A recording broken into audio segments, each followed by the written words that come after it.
Mm-hmm. And so only as you get really close to a rock, does it suddenly appear in front of you. So there's your jump scare, even though you're it's going to a get jump scared by rocks. Butterscotch.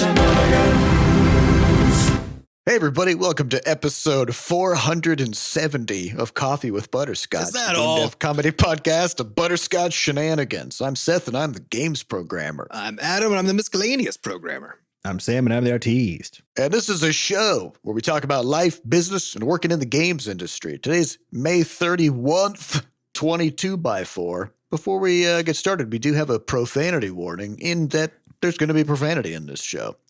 We also like to thank our recurring supporters over at moneygrab.bscotch.net. Thanks for letting us grab your money to help keep this podcast going. We appreciate it. And if you're coming here new from the demo, welcome to Welcome. the podcast.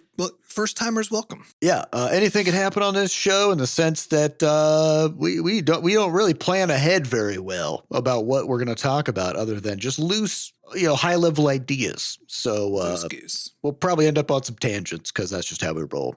Now, before we talk about some Crashlands 2 stuff, I do want to give a shout out to a game that I played this past weekend that nailed it. It's our nailed it and whiffed it segment. Let's go. Yeah.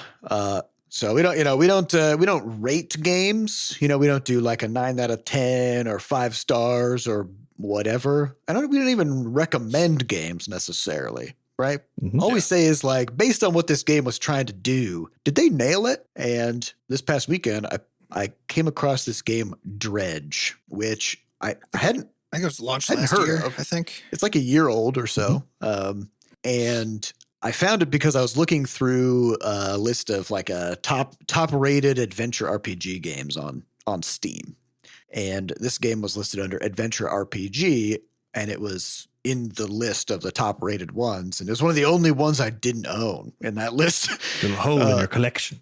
Yeah. And I was like, huh. But then I started looking at it and I was like, the fuck? This is a fishing game. Why is this in adventure RPG? Yeah, when I looked at it, it kind of looks like, was it Sunless Sea? Was that the one? Do you guys remember that?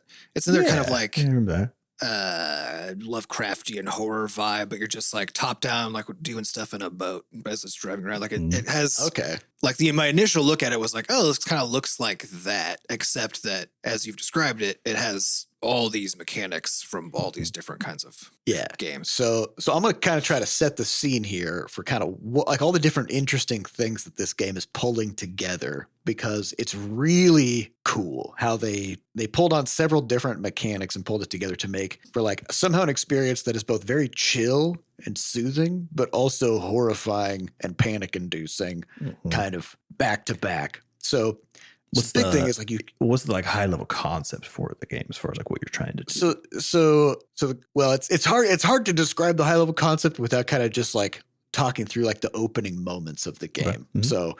So basically you start the game and you are in a boat. You're a fisherman. You don't know really your own backstory. It's kind of like the silent protagonist thing, right? So and you don't have a character. You never like leave the boat. You kind of are the boat, basically. Okay. And you're docking in this little village in a cove, and you start talking, like some people kind of pop up. It's kind of like a 2D, like portrait thing. Mm-hmm. People come in and they've got things to say. And it's basically that like, you somehow ended up with this boat, and this is a village that needs some fish, and you have a fishing boat, and they're like, oh yeah, like our last fisherman just left. Well, we don't know what happened to him.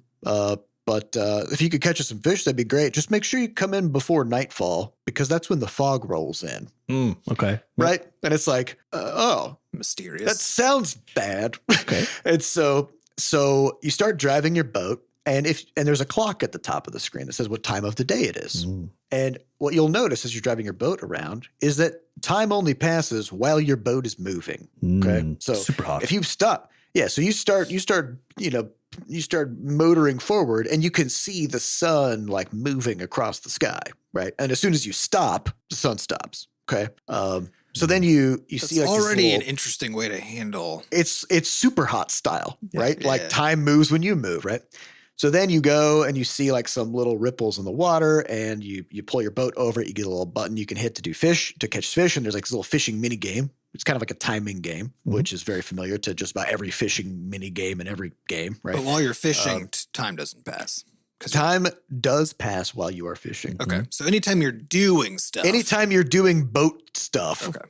time passes. Yeah. So you catch but only as you're reeling in the fish does time pass. Once you catch the fish, now suddenly it's like a Diablo style inventory thing where like every fish has a different shape. You got like and you got a cargo hold into your cargo hold a little bit. Yeah, and so and time doesn't pass while you're like doing that shit. Only while you're reeling the fish in, right?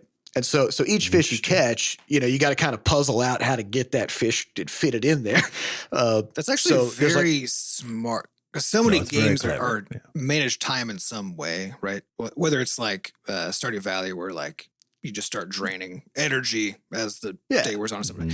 And this is a clever way of basically taking the design of how time passes, given that you're up against the clock. But making it not suck. Making it not suck and making it so that when time is passing, because you're making that decision of like, what should I be doing right now? It's basically it's limiting your actions. It's like turn-based almost. Yeah, it's limiting your total action pool in a day, essentially, but not by racing against a constantly moving clock, which is very annoying and a whole bunch of like if you had to sort inventory while there's just time is passing, infuriating. Yeah, it sucks. Right? Yeah. So that's very clever. Yeah. Okay. So it creates this interesting feeling of kind of turn-based stuff. And like and really the fishing minigame is like compelling enough, like it's kind of fun enough that you won't really notice, but like especially on that first day, because your fishing poles are really bad. And so like much more time passes as you're reeling in fish with these weaker fishing poles. So like you basically motored out like 100 feet off the dock, fished up one school of fish, and then you look up and it's like 6 p.m., right? And you're like, oh God, I got to get back to the dock. So you turn around and you start going in and like your ship is slow, your boat is slow. And so like by the time you even get back to the dock, it's dark, okay? And you'll notice as you're coming in, there's a panic meter that starts coming up at the top with like this like eye that's like looking around, freaking out, right? And like this fog kind of rolls in and you start hearing these like weird noises coming from under the sea. Love it. Yeah. So that's kind of like the first day of the game. And, and of course, it's a twist on the, essentially like the fishing adventure thing, but where there's the combination of the time component that's very, very clever, plus this fear and panicking situation where you essentially have to manage your time so you get home before bullshit occurs out on the open water. But even if you're racing it, it feels very spooky. It's got like really good emotional tenor to it, basically. Yeah. Interesting. Yeah. And they do. And so over time, of course, like the gameplay loop then is that you can upgrade things in your ship. So like you can get different kinds of fishing poles and nets and things that will allow you to catch fish from different regions. Like there's volcanic areas, there's like abyssal deep sea fish, there's coastal ones, whatever. So, you got to outfit your ship with these different kinds of poles, which you need money to do that. So you got to, catch fish. You get like dredging equipment to recover like relics and artifacts and materials from shipwrecks and stuff that you can use to upgrade your own ship. You expand your cargo hold and you can get like better engines so that you can go much faster, which of course means it takes you less time to go from place to place so you can get more done in a day, right? Yeah, so time is really kind of the name of the game in this game. But the way that they kind of slowly push you to spend more time in the darkness and sort of like a lot of the more interesting story elements and the more valuable fish and stuff like that just require you to go out in the dark and do your fishing out in the dark. And I'm not going to go into too much about that, but it's fucking terrifying. like fishing out in the open ocean at night in this creepy ass game, and like the atmospheric stuff that they've done and the story elements that kind of layer into it. Like it's this sort of thing. It's really good. This is the reason why I love the indie space in particular, is because like to me, it's like if you pitch this conceptually, right? High concept, you're like, okay, it's a fishing game meets a horror game. I think meets super hot. Yeah, meets super hot. I feel like if you're trying to conceptualize that, also like even on like a business case, you're like, what? Who wants to play that? Like nobody wants a fishing. And it's like people don't know what they want until they see it. People want good stuff, really. They want something stuff. really good. And that sounds like it's really good. It's very clever on so many dimensions. And the fact that it's a fishing game is probably actually know how to put it, because it's not actually a fishing game when you get down, like technically, like mechanically that's what you're doing, but it is actually more so in this kind of adventure and horror category. Yeah, fishing is the reason that you have to subject yourself to terrifying situations. Yes. Well, in a weird way, like you kind of discover, so I'm not quite sure like what the overarching endpoint of the story is, but like at a certain point you meet this character on an island who is the collector. And they've got this list of relics that they need you to dredge up from wrecks around the sea, right? Which is why the game is called Dredge. And they give you this dredging equipment that you can use, like I was saying, to recover stuff from wrecks and all that. So in a weird way, though, so the point of the game is the dredging, getting like finding these wrecks and recovering stuff from them. But in order to do that, you have to catch fish so that you can make an income to get the stuff you need to get out to get the stuff. Yeah, it's also a capitalism simulator, right? Where it's like a means to an end thing. Got to do the grind so you can go do your hobbies. In this case, your hobby is dredging up spooky relics. So like in a weird way, the fishing is, I'd say in a weird way, it's kind of like the crafting in Crashlands. Yeah. It's just a means to an end. Where like Crashlands isn't a crafting game in the same way that Minecraft is, right? Where like in Minecraft, you just craft, right? Like crafting isn't something that you do on the way to some next like story moment or whatever. It just is what you do, period, right? And in Crashlands, crafting is the vehicle that moves you through the rest of the game. So yeah, it's like the fishing is like that in Dredge. I think where it's a fishing game, but where it's not really about fishing. It's pretty interesting. I think the horror genre is just so interesting for this reason, and it's so diverse because I'm constantly thinking about if I was confronted with a challenge of like, given what we can do as a studio, if we wanted to make a horror game, right, then that means it's in 2D, right? That means it's not going to be realistic. Like we're not going to be using realism as a means of doing it, right?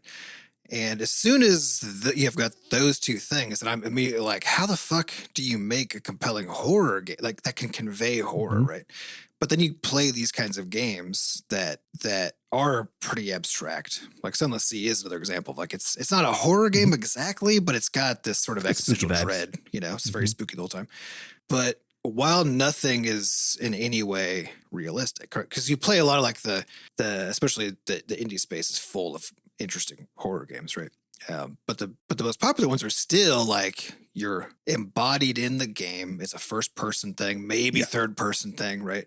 And they use immersion and some sense of realism to try to basically get to the horror standpoint. But the fact that you don't have to, and if you're smart about it, well, there's just so interesting. Because I think what is horror? It really is just fear of the unknown. Yeah. And so like in Dredge, the horror mechanics of it are this kind of like they almost show you nothing about like what it is that you're trying to like what it is that's coming after you. Like you can hear stuff under the ocean and all that, but even stuff like the way they did their panic system, where it's like at night this fog comes in, right? So you can't see shit around your boat. You can see like glimmers of something out there, but you don't hear it. You can't hear it, right? You can hear it, which is already a bad situation, And you'll sometimes see these like big shimmering shapes like way out in the fog.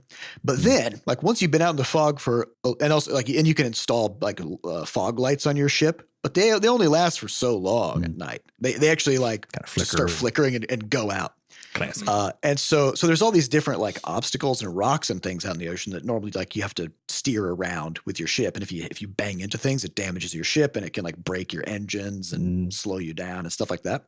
And in the daytime, it's very easy to avoid those rocks, right? At night, they actually not only do they just like straight up hide those rocks in the fog, but they literally have the fog be almost like a bubble of vision, where even if you can see out into the fog like creatures and stuff, you can't see the rocks because they're actually invisible. Mm-hmm. And so as you get really close to a rock, does it suddenly appear in front of you? So there's your jump scare, even though you're it's a getting rock. jump scared by rocks. So you're getting jump scared by rocks, and you will often be getting like chased by things under the sea. You'll just see like a pair of like red glowing eyes and like a fin sticking out, and it's like making these big rumbling noises and just coming at you. And you're just like, fuck, and you just like start gunning your ship to try to get away from it. Rocks and then you just smash into rocks, and so it's like, and then your light goes out and you can't see, and you're like, and you're just like going. And so like it's one of the few games I've played where they've got what I would call something like an insanity mechanic, right? Of like this kind of like panic where you're just like kind of losing your mind, where it actually makes you lose your mind in real life while it's happening, you know? So like, man, they pulled together so many things that don't seem like they would work together, and they just seamlessly tied it all up in a nice package. So definitely check out Dredge. So it sounds like this is a nailed it and a recommendation. Yes, yeah. Yeah, you know what? I think it is. Yeah, we can recommend stuff, you know, because it's hard. I mean, it'd be hard for me to think of somebody who would be like, I don't like that type of game, because like, what the fuck type of game even is it? Yeah. You know, well, and that's where the challenge of the recommendation comes in, right? Because you can say like a game nailed what it was trying to do, and therefore the people who are into that kind of thing will have a good time. The recommendation part is saying like, I think I know who that is, right? And I think that you should go play. I think there's some or I think games that you, like the listener, are in that Venn diagram. I think if they have interesting enough design choices and things that you just don't see a lot, like that weird combinations of things. People should just play it. It's just worth it. Especially if you're in a game design, just go check it out, because it's a magical little mix of stuff. Yeah. You know? Yeah, because again, like one of my favorite games is Stellaris. I wouldn't really recommend that to most people. Yes. It's a 4X space strategy game, right? Like you got to really be into that type of thing. And if you are, like, they nailed it. But I wouldn't say like everybody should go play this. I do think that just about everybody should check out Dredge, just because, man, it's just really weird. Do you think it would be effective on Steam Deck, or is that too small and non-immersive of a? I think it would. I think it would. You should wear some headphones. Yeah, it's actually one of the only games that I probably would play on Steam Deck, because it's low poly, and it's got like big UI elements and stuff, and it plays really well with a controller. Because like one of the things that I found is like, for example, trying to play Baldur's Gate on Steam Deck, right? Yeah, well, text is too small, controller is hard, but everything is way too fucking small, and the controls are shit. Yeah, and so like And I think I played like Dave the Diver on Steam Deck, which was good. So like any game that's like either intentionally low poly or pixel art kind of a thing, I feel like works really well. Crashlands 2 is a good example of games that play well on Steam Deck. Just plug that out there. Mm-hmm. Just plug it. We're trying to make it hit that mark. So, yeah, I did my playtest of the demo on Steam Deck, and it was fucking great. It's a good experience. There you go. It looks very tasty on that too. That's great. Nice. The text is only a little too small, but we're gonna be bumping that up at some point anyway. So. Yep. Already have, and about to do it again. Perfect.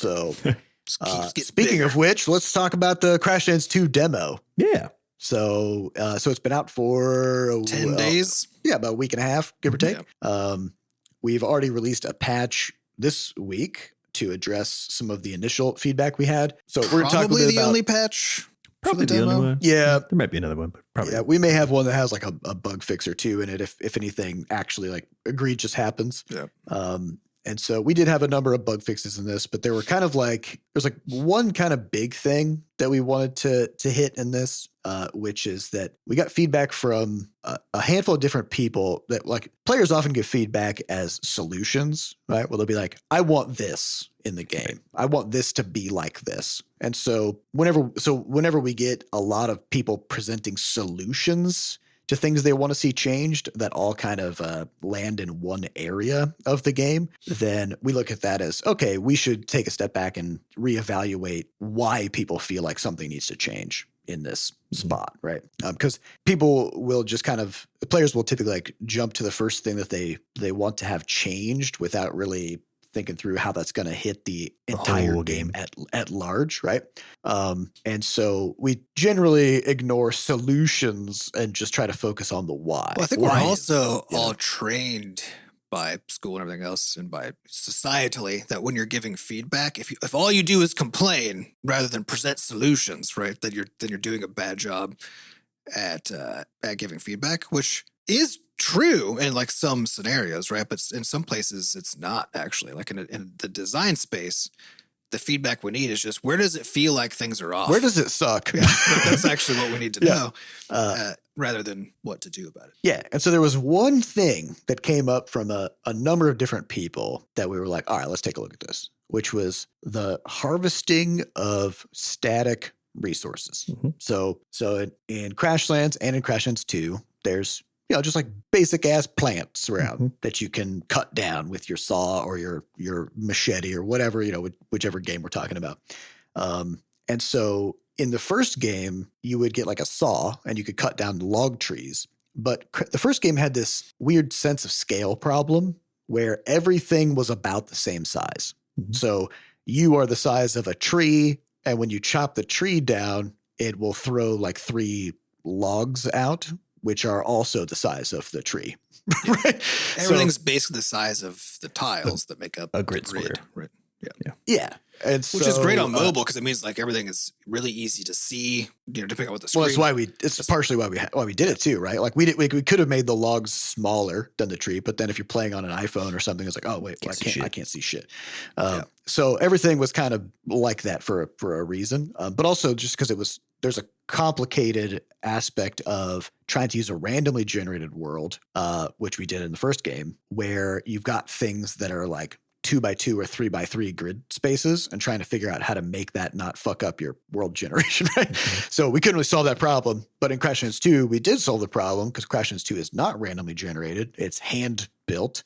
And so we have resources of all different sizes. We got tiny little weeds. We got big trees. We got, and everything in between. And so one of the points of feedback was people were like, man, it's not very satisfying when I chop down these trees. And so we kind of took a step back and we looked at it and we're like, oh shit, yeah, that's true. And here's why. It's that the tree is now real big. It's a 2x2 grid and it's much taller than your character. And so when you're chopping the thing, it's going to take you like 3 or 4 hits or whatever to chop through it. So you're sitting there like chopping away. And then just like in the first game, a couple of pieces of wood fly out. Mm-hmm. Except when you're chopping down something that feels that much bigger than you, and then you just get like these 2 little chunks of wood, then you're like, well, what the fuck was that for? Yep. Like, why'd I go through all this effort to chop this tree down? And then you're doing the mental calculus of like, man, how many of these fucking trees am I going to have to grind out to get like a 4th piece of wood? Right. So what I think is funny about that is that we had, like, as far as fixating on the number of components that drop from resources, right? That's a number that basically has been the same since like the original prototypes that we did for the game back. It's like a couple of things basically for these big trees, or just a couple of things, right? Come out. Yeah. Does the number of things that come out have any relationship at all, like previously, to the item? Like, was there an impact of size or just the kind of item, or was it always like the same kind of small range of like? No, it basically was always just like a small range of stuff, which was like enough that we thought it was satisfying, I guess. Yeah, it's like you get like 2 to 3 loot drops per resource you cut down. Yeah. Right, but just kind of independent of the resource. But what's funny about it is that we also, simultaneously had developed the crafting system such that it flexes to accommodate. It uses an idea of effort that it then looks at the world itself, looks at how many of a particular resource are available in the world, how frequent things drop from that resource, and then adjusts recipes accordingly. So in other words, if it were the case that we made every tree explode in like a loot pinata, right? Like 1,000 items, most insane thing. Effectively, it already is set up such that it wouldn't change the amount of time it takes you to craft a thing, right? Because you wouldn't have to chop fewer trees, correct, to build something. So what we actually have here is like a very a thing that it's almost like we parked the total component drops in a particular place. We done that across the whole game, right? And then for whatever reason, even though we could adjust that arbitrarily to be like, oh, it just needs to be more juicy when you blow up trees, and just double these or whatever. We just never did. You know what I mean? Like, there was one reason, because we know it doesn't matter from a just logically scaling and balance perspective, right? So it made it so that despite the fact that you can, and unless you thought of there being a problem related to that, you just wouldn't reach for that as a solution. And because we do know that one of the issues we had just solved, actually, sort of along with this update, was that additional components that are sprayed across the world, because creatures interact with the environment, they're always like eating stuff. And so there are actually just components being dropped all the time, sort of out there, but they don't automatically hoover up to you. However, they do take up save space. And so this was basically the other piece of it, which like we hadn't yet done the optimization to make it so that those components would essentially self-cleanse from the save file if you hadn't touched them after some time. Yeah, because there was to save the position of each one on the map if you haven't picked it up yet. And so if things drop 3 times as much stuff or whatever, then that's 3 times the save file size required. We'd already hit a point where we knew that was going to be an issue. And so I think that was like that was the thing making us be like, well, we're not going to bother changing this number, because basically you have this kind of infinite growth in the background of your save file problem. So we can't. But then we got the feedback, and that has been on our list forever. And so Seth was like, well, if I solve the saving issue, make it so these components self-cleanse, then we can just, triple or double, actually, make it more juicy. Right? I did it the other way, where the demo update doesn't have that change to the optimization, because you can only play the demo for so much, right? And like the save file problem only matters once you've been playing for quite a while, because the game could pretty easily save like a couple thousand things to the save file without really any noticeable pitching or problems. But if it starts to get into like 3,000, 4,000, 5,000, like every time we save the game, you'll feel it. Yep. That's a lot of shit to crunch through. And so the demo does have now, like we just updated so that like, all these bigger resources just drop way more stuff. They just throw out like twice as many things as they used to. So it's much more satisfying. And we added, like Sam was saying, like we had like extra particle effects and smoke trails and stuff like that. Extra juice. The optimization stuff is solved on our development branch. It's not solved in the demo, but it won't matter for the demo. No. Demo's a demo. But we also were looking at people kind of talking about like the fact that like in the first game, if you wanted to chop a tree, you just clicked on the tree. It didn't matter where you were. Flux would just run over to it and start chopping. And so it had this kind of like much more like chill, passive kind of a vibe to it, right? In Crashlands 2, you have a telegraph with your chopper, and you got to aim it, which means that there's a cost, right? Like you got to figure out, you could miss. You could just swing and not hit something. But there's also a benefit to it, which is that if you can line up multiple plants in your telegraph, then you can get way more stuff. Because if you can hit 3 trees at a time or more, which you can, then your harvesting is much more efficient, right? And so we're like, well, it's a more active gameplay style, but it has a higher like feeling of reward, because it's just more interesting to like move through the world. Just more interesting. Yeah. As opposed to like every time I even if I saw, Crashlands 1, if I saw 10 log trees all in a spot, it would just take me the same amount of time. Like in some ways you're like, chop one, chop the next, chop the next, chop the next. But in Crashlands 2, if I see a bunch of log trees, it is like a Zen mode thing, right? Where you're just like when you're out in the world in Crashlands 1 harvesting, you just kind of go into this like Zen trance where you're just like click on stuff, click the next thing. Click the next thing. Yeah, and you kind of have to, right? Because otherwise you're gonna. But it is a very different vibe than constantly like thinking about where should I position myself? How do I get the most efficient outcome here? Like that. It's a very different kind of experience. Yeah, and so one of the things we also did then with this demo update is we just increased the sizes of your telegraphs, so that you don't have to think quite as hard or position quite as precisely in order to capture a bunch of plants in your chopper, which again, just makes the harvesting just more satisfying and enjoyable, right? It shouldn't be tedious. It should be like, oh hell yeah, like there's like 3 creep thorns right next to each other. I'm going to get in there and like get them all at once. Well, it's an interesting balance too, right? Because if the whole point of like having that telegraph out there and you have to position it is so that giving you the opportunity to capture more than one thing at a time, but it's too small to actually do that a lot of the time, or to if it's even too small to hit one easily, then it's just annoying. But if it's so big that you're always hitting a bunch at the same time, then it kind of goes you just back. mow down the whole world. Yeah, it kind of goes back into this like Zen mode, like you're not actually doing anything actively again. Well, that kind of comes into the flip side, like the other thing I wanted to talk about when it comes to some of the demo feedback, which I think is a really interesting game design discussion, which comes down to what I would call friction mechanics. So a lot of times in a game, you'll have things that are meant to slow you down in some way, which is what we would call a friction mechanic. So in the case of Crashlands 2, I'd say like the cooldown for teleporting back home from your in-game menu is a friction mechanic. So in Crashlands 2, you have you can open up your map in game, and there's a little button you can hit to warp back to your escape pod, which is like where your home base is, right? That thing has a 10-minute cooldown on it. So if you find yourself out in the world and you've been sort of out gathering for 5 minutes or something, and you're pretty far away from your home, well, you got two options, right? One is to just kind of hoof it back to your base, just like run back, which might take a minute or whatever. So you'll get there faster. The other option is to just go deeper, like keep exploring and keep running around and harvesting and seeing what you can find until your cooldown is ready, and then go home, right? And the reason that cooldown is there is because people tend to go for option 2. If you got the option to like go back and like back through a space that you've already cleared, knowing that there's nothing there for you because you've already chopped everything down, versus going and seeing what's new and getting more stuff, for an extra couple of minutes, you're just going to go out and get more stuff, right? But notably, that only works if your inventory isn't full, like in games in general, yes.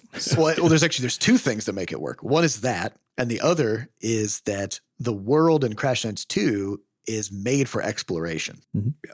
There are hidden things all over the place, and there are like teleporters for you to stumble across that we don't point out to you. And there's there's NPCs and storylines just out in the world that the game doesn't always purposely direct you toward, but if you go out and explore, you'll find all these powerful items and interesting characters and fun stories and just crazy stuff all over the place. And so we don't want it to be the case that the instant you go, I want to be over there, you're just there right now, right? Because you miss so much stuff. Well, in Crashlands 1, the world was procedural. There was nothing to miss. Yeah. Every place was vaguely the same as every other place. And so it made sense that you could just at any point go home or just jump to any teleporter at any time, no matter where you were, because the area in between doesn't matter. Yeah. It's the same as any other go area. Anywhere. Yeah. Yeah. And so people will say like, well, hey, why can't I just like warp home whenever I want? And as a player, when I'm playing, I also feel that. Where I'm like, oh, I just wish I could just warp home right now. Yeah, as a player of Crashlands 2. Yeah.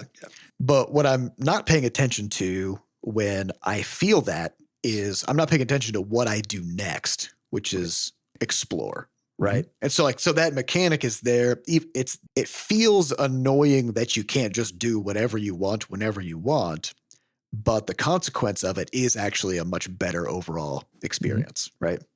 And so one of the kind of interesting things that we've seen and that we have to be very careful about as far as feedback we're getting from players for the demo is players in general will always ask for every single one of these mechanics to be removed from a game. Whether it's like something like this warping home cooldown, or like Adam was saying, the size of your telegraph. Well, the bigger your telegraph is for chopping, the more things you can chop at once. The smaller it is, the fewer things you can chop. And so players will always say, I want this bigger. No, the reality is that, especially that the harvesting telegraph has, I think, tripled in size since it's real fucking big. It's humongous. It's humongous now. Yeah. You almost had, like at the beginning, you had to be almost like on the plant to chop it. And you could only really get a couple at a time if they were real close together. And now you can really do some work with it. And we have harvest bombs, which you can use to hit even bigger areas of plants from far away, which I love those things. And so we always have to be careful. And when it comes to taking that feedback and trying to parse it, is that there are things we put in the game that do purposely limit what the player can do or how often they can do something or whatever. And players will only ever ask for those things to be just completely removed. But not understanding that the removal of those things would just make the game really, really suck. I think like a really cool example of this that we kind of ran into this past week as we were building out some of the content in the new zone is we had this quest where you had to like, you met a person and they ask you to go talk to somebody else. Okay. The first person is pretty close to a teleporter, and so is the second person. Okay. So, and then the follow-up quest was then to go back and talk to the first person. So the player experience was then like talk to a person, teleport, talk to another person, teleport, talk to another person, which is boring as fuck. Yep. However, that is a nearly frictionless questing experience, right? Like, hey, my quest is to talk to this person. I could just go immediately be over there talking to them, and then you do it. This is really, really boring. And it's weirdly way more fun if, you know, you teleport over, you talk to the second person, and then they give you a job or something, right? Like, they make you go out in the world and do some stuff, and then you're supposed to bring that stuff back to the first person or something. Or if they're like, I don't even know where this person is. Go find them. They're like in this region. And it's like, instead of now being able to just teleport there, you kind of go essentially wander around for a bit, and somehow it's better than just being able to. Because it's the journey that's the fun part, right? And like checking things off of your quest list is the end point of the journey, and that's nothing, right? Like like talking to a character, you get this the cool like narrative story stuff, but if you yourself haven't done anything, and also they're not asking you to do anything other than just like teleport somewhere. Well, right? In fact, if all you've then done it's not fun. Yeah, all you've done actually is wait, because you like moved around and teleported between these places, right? But since you weren't doing things, it's equivalent to waiting, right? Exactly. Yeah, but not in a good way, because like we're talking about, like the waiting imposed by the warp home cooldown is intentional in order to make you go out and do stuff. Yeah. Right. In this case, it's like you're just going like doing thing A, B, and C, and you have to do them, and there's nothing to do in between. They're not meant to push you out into the world to get other results. And so the stuff that you're doing is waiting, right? Rather than waiting being the reason you go do stuff. Well, and so the other kind of cool thing about these friction mechanics is they also open up cool opportunities for gameplay loops. Okay. Because if you give the player a way to reduce the friction, not eliminate the friction, but to reduce it somehow, then that can also be a very motivating thing. Very satisfying. Right? So, So one of the progression mechanics we have in Crashlands 2 is these things called insights, where you've got these buddies that join you on your journey, and they can come up with ideas and do research that allow you to do all kinds of stuff, typically around like learning new recipes or getting new drops from existing resources. Yeah, learning more about the world to get like different kinds of loot or more loot from things like that. Well, that research takes time. Okay. So you'll say, hey, I want you to like there's this new kind of like torch that I want to be able to build. Can you research that for me? Like, yeah. And then that may take a few minutes for them to research, right? Doesn't cost anything else. It just takes time. Well, why does it take time? Why don't you just give them some components or something, which we actually did have at the beginning? And it takes time because that is now an independent resource. So you don't have to go out and like farm up some time to give to them or whatever, right? Like you could just tell them to do it, but it's mutually exclusive. So there's an opportunity cost. So you while they're researching that, they're not researching something else. So it forces the player to kind of make a choice and pick a path of like what you want to do next. Like what's your priority? And you're not using up your precious resources you spent all that time harvesting, which is exactly feels nice too. And it's passive, so you don't have to do anything actively other than just choose what you want them to research, right? And while that's happening, again, it's like there's no reason for you to just like stand there. Yeah, the timers are just long enough that it would be boring. That you might as well go out and do some stuff. And they're short enough that you don't feel like you got to just like leave the game now, right? And come back at some other time. Yeah. So they're intentionally in that middle ground so that the loop is, you know, like you get back to your base, check in on your research, wrap up whatever research you were doing, start some new research projects, and then figure out what you want to craft, and then go out into the world and start collecting resources to craft your next thing while the research is happening, right? But we also open up new mechanics that allow you to have the research go faster, right? Whether it's like personal quests to learn more about that character, to figure out like ways to make them more comfortable, you know, stuff like that. But as a player, if you're like, man, I wish this was faster, and we give you something to do to make it go faster, that's just more game. Yeah. That's more game for you. Which is also right? funny, right? Because if you think about the time investment that you have to put in to make the things go faster, in all likelihood, at best, it was a wash, right? But you probably actually spent more time in total than you would have if you just like did it kind of depends, because like especially the early game stuff, it'll pay off in pretty big dividends over the course of the game, because if the things last longer than just like the handful of research items or whatever. Yeah. But, I think to that point, though, is even if it was a fully equal trade where you're just putting the time somewhere else, the fact that you got to make that choice and now it's active time that you're doing something with, right, means that you feel like you're doing something towards this friction that we've put in the way. But what is actually happening is that the friction is being used as a lever to give you more ways to play the game, to motivate you to go do more things. Yeah, well, I guess the point is like the point of a game is on the design side is to deliver a kind of experience to players, not to most efficiently use your time in this kind of in an arbitrary capacity. Like we're trying to. The game is supposed to fun, right? It's supposed to give you problems. Yeah.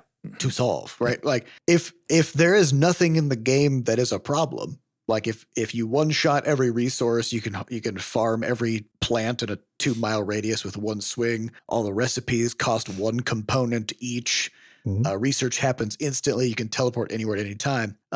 That's a completely frictionless experience. And there are genres for that, right? You got your clickers and your kind of idlers and stuff like that, which are more akin to that, where you're just boiling down all of the friction stuff down to more or less like spreadsheet kinds of gameplay, right? Where it's just, I just need more of everything, and everything I do is relatively easy, and I just need to do a bajillion things a bajillion times and kind of hang out while all the numbers get big, and that's enjoyable. And that's sort of like, that can be like I guess. But it's the friction that makes it enjoyable, because in a game like that, you still have to wait. Oh yeah.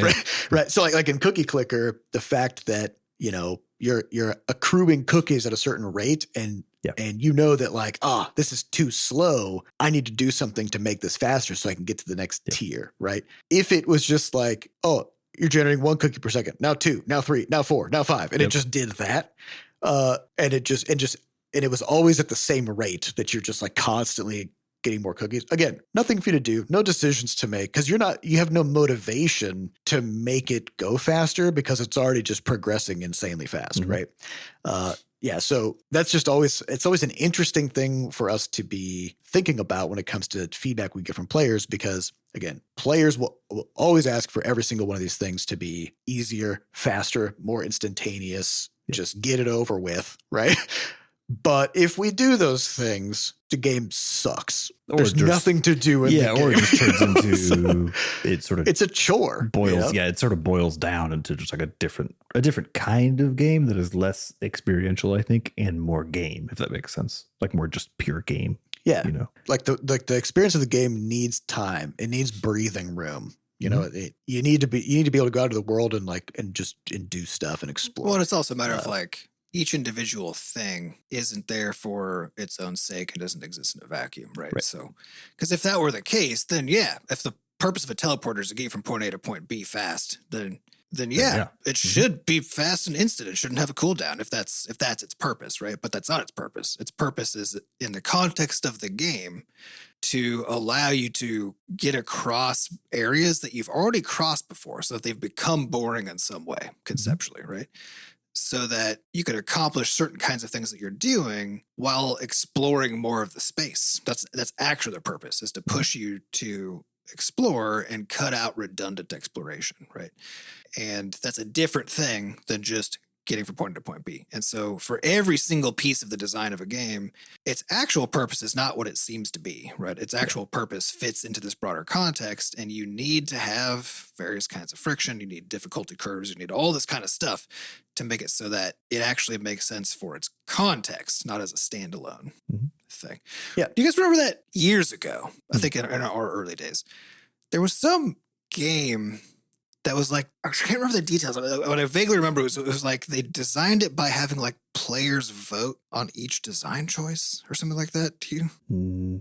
It was like the Twitter heyday. Do you remember that? Was there anything about? Yeah, it was like there was some game that was built around A/B testing. Yeah, that's what it was. I can't remember. Well, I don't remember what it was because it failed immediately. Yeah, because they were just like, if we do this, does some number go up? Yeah. And it was just like every single choice was like basically it was the most soulless exercise possible, but it also treated every single thing as if it lived in a vacuum and didn't have, it wasn't impacted by other stuff. Yeah, it's like players would never be like, man, I wish these crafting recipes took longer to build. Yeah, absolutely. Like, you're never going to say that because you want the thing and you're not really thinking about what it took you to get the material, like the experiences you had to go out into the world and get the materials to build the thing. You're just like, I want it. I want the thing, right?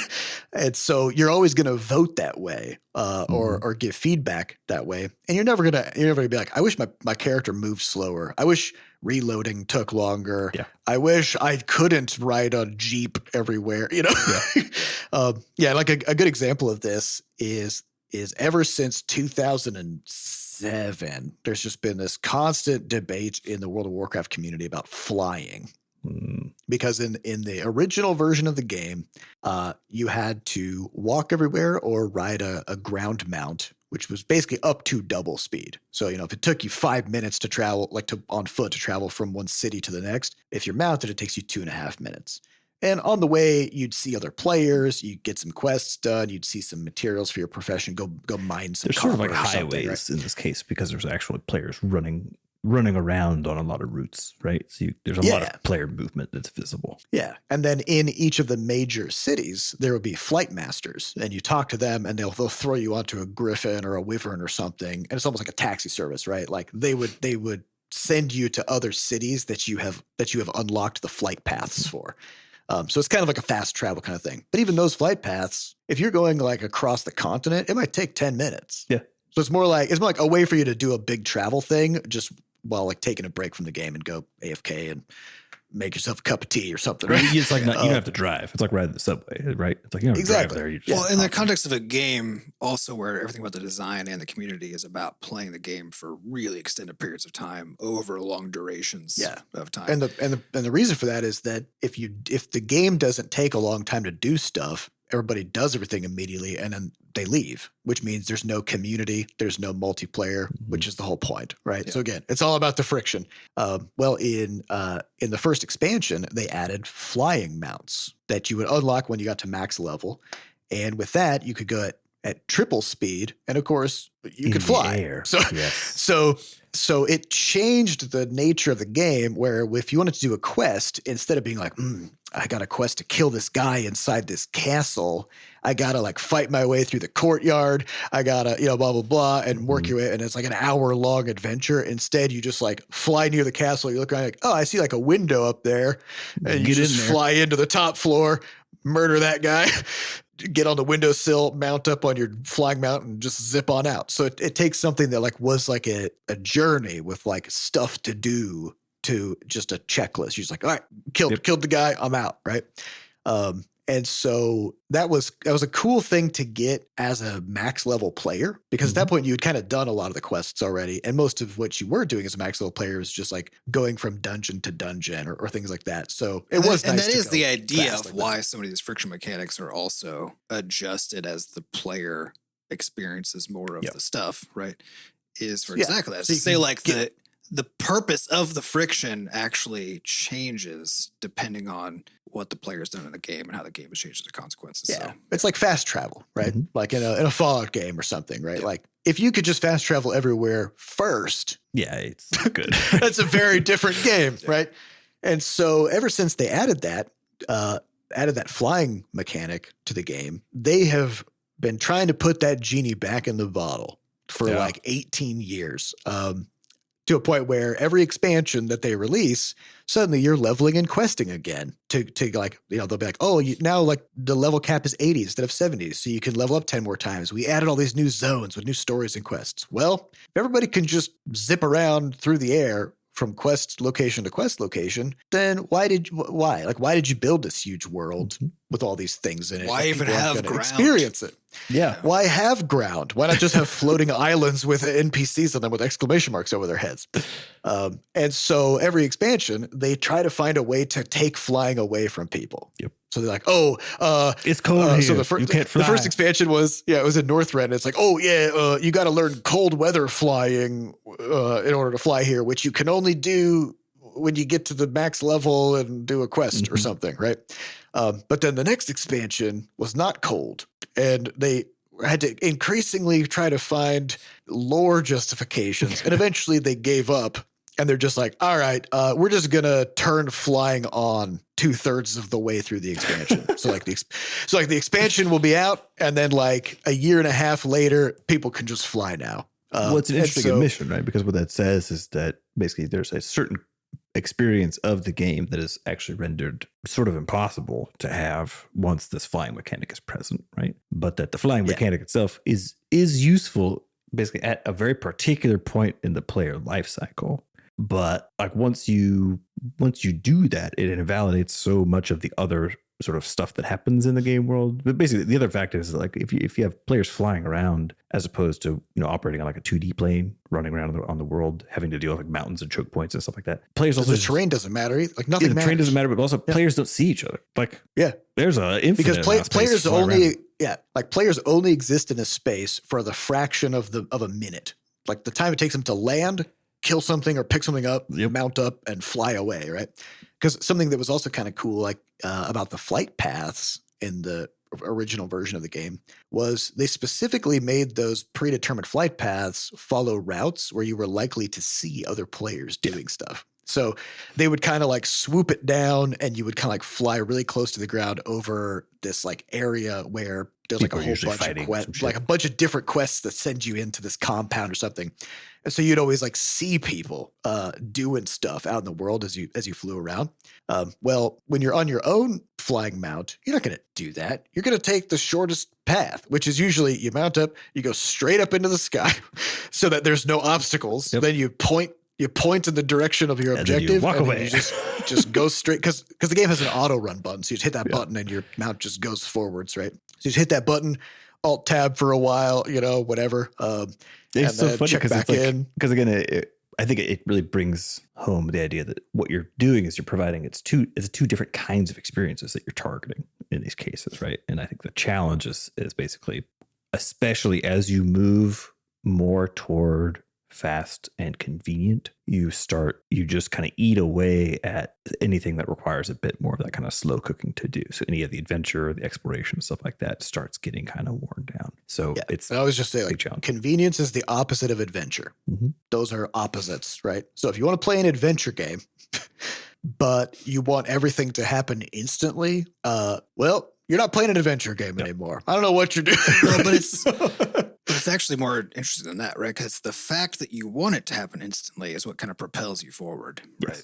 Oftentimes, to unlock the fast travel. Yeah, because you want to get, you're like, ooh, now I've experienced this thing in this way that like requires me to wait a bit or to do a thing or whatever. Or even just, I have a better sword now so I can kill enemies faster, right? That's you working your way toward having something go from slow to not slow, right?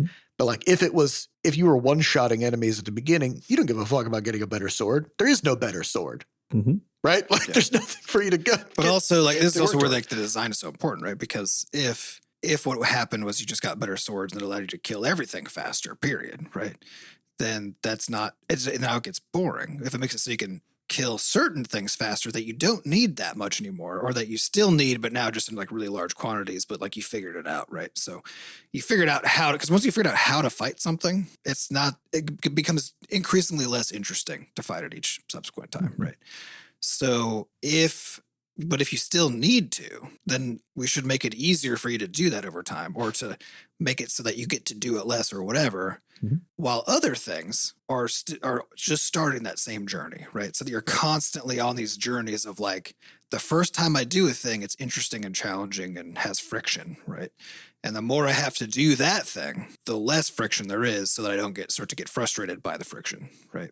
And it's basically finding like, the overall game design is all about like, what are all of those things? How do we make sure that all of them are constantly moving down that trajectory so that any one thing doesn't start to get increasingly frustrating, but also everything doesn't become increasingly boring because we've taken away all of the friction, right?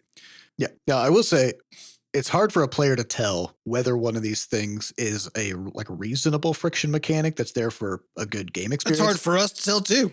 Yeah. You know? So like as like a final example of one where we were like, oh yeah, agreed. In build mode in Crashlands 2, you have to sometimes clear terrain of foliage in order to place floors there. And that's all that it does, right? Like you just like blast some grass, blast some more grass, blast some more grass, and then you can put your floors down. So because floors are an area problem, right? Like if you make one floor tile, you kind of can't do shit with it. Yeah, right. Like you need a bunch of floors. Which is usually like a 5x5 sort of situation. Yeah. But interesting, like because the outer edges of the room is what occupies, like that's where the pillars and the walls and stuff go, then you need 25 tiles to make a 9 square tile room, a 3x3 interior, right? Because it has to be 5x5 total. So you need 25 floors just to make like this little teeny tiny room. Yeah, which means you also have to clear 25 tiles of grass. Clear 25 grass tiles. And if you're doing it one by one, then you're just like zap, zap, zap, zap, zap, and you just do that 25 times. Well, that's a little more boring than just intended. boring. You know what I mean? so because again, like you're not like that isn't like making you do something else interesting while you're zapping the grass. It just takes a while. Right. And you said, so one of the things we asked is like, okay, should we just remove that mechanic entirely? Right. But again, the point is like, well, we want there to be that tiny bit of extra preparatory nature to like placing essentially like putting a foundation down for a building, right? Where you're it's there to reinforce the feeling of the world and to make the player feel like they're engaging with just with the world. It makes things more physically substantial. So then the answer is like, okay, just make it an area thing. So now it blows out grass in a 2x2 as opposed to like a 1x1. 3x3. 3x3. Yeah. So it's almost like it's almost room sized basically by default, as opposed to just a tile at a time. It's literally 9 times bigger, I guess. It's 9 times faster to clear grass. And it's way more satisfying because you click a spot, you're just like, bam, like lightning bolt shoots out of your wrench. You just grass flies everywhere, and there's like a big open spot. Yeah, it feels great. But it's the interesting point, right? Is we could have just removed it entirely. And instead we made it so easy that it feels like, well, why have it at all, right? Except again, the point isn't blasting grass specifically, right? The point is to say we want building stuff to feel substantial and good and feel like you're planning and feel like there's kind of a permanence to it. Because you can like hoover stuff back up off the ground at any moment and put it somewhere else.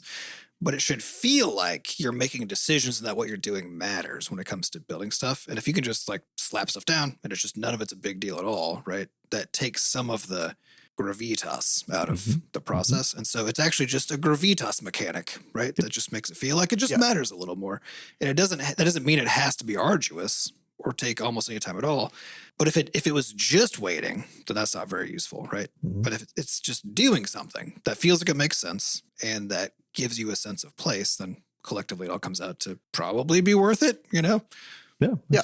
So, so I don't want to discourage our demo players from like giving us feedback with like, I feel like this takes too long. Oh no, or it was annoying. Want to hear it.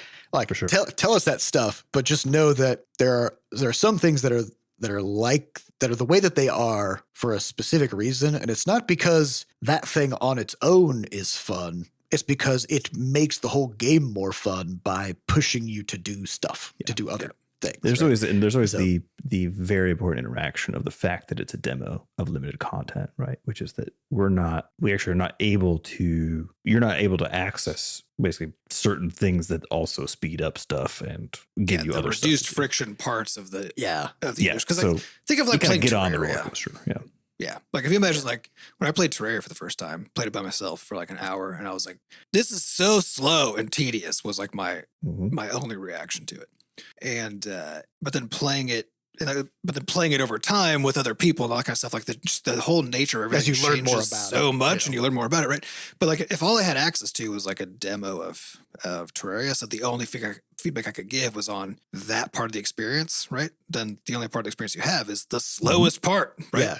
And the whole part point of the game, where you can do the least, and everything you do takes the longest it'll ever take. Because the whole point of the game, like Terraria or Crashlands 2 or any of these sort of crafting RPG style things.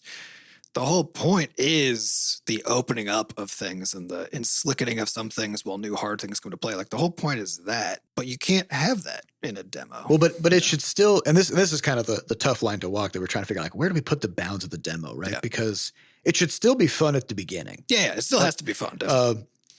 And you should get a sense that you are just at the beginning and that things are only going to get more fun and more interesting from there. So, like one of the interesting things for the demo is that you can get this weapon called the Void Maw, which I won't say how you get it, but you can get it. And it's a fucking weird weapon. It's a hammer type of thing. It's real slow. And it hits like a truck.